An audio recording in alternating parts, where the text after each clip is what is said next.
আল্লাহ সিঁড়ি ভাই আমার ফলাই কেমনে তিনতলায় উঠে এই ব্যাগটা নিয়ে, ব্যাগের ওজন না হইলো 15 কেজি হইব।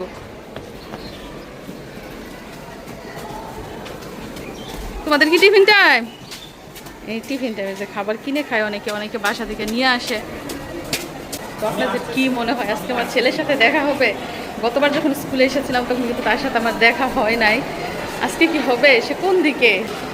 দেখেন এই পাশের ভিউটা দেখেন, কোন দিকে মিশারির ক্লাস আমি তো খুঁজেই পাচ্ছি না। এবং আপনাদেরকে আরেকটা জিনিস আমি বলে রাখি, এই যে এখানে কিন্তু খাবারের ব্যবস্থা রয়েছে, মানে টাকা দিয়ে খেতে হয়।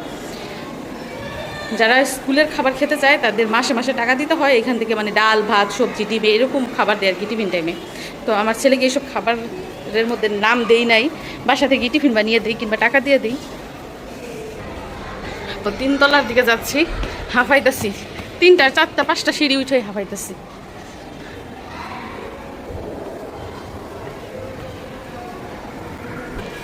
তো এটা হচ্ছে আমার ছেলের ক্লাস। আল্লাহ, ক্লাসে দেখি একটা বাচ্চাও নাই।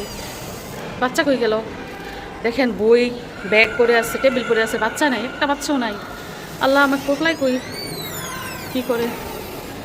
এই যে দেখেন এটা আমার ছেলের ক্লাসরুম, অথচ একটা বাচ্চাও নাই। টিফিনের টাইমে কি আলাদা ক্লাসে গিয়ে টিফিন খায়? বুঝতে পারতেছি না তো কোন জায়গায় আমার ছেলে। আমার ছেলের সাথে কি আজকেও আমার দেখা হবে না? তো মিশারির সাথে আজকেও দেখা হলো না, দেখা হবেও না।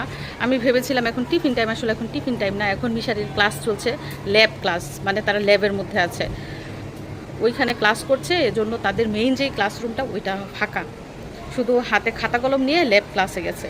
তো কিচ্ছু করার নাই, দেরি করা যাবে না, বাচ্চা বাড়িতে কান্নাকাটি করছে হয়তো বা।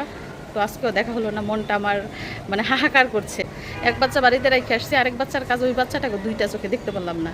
বাসায় গেলে তারপর দেখা হইব। যাই হোক, এখন আর কিছু করার নাই, চলে যেতে হবে।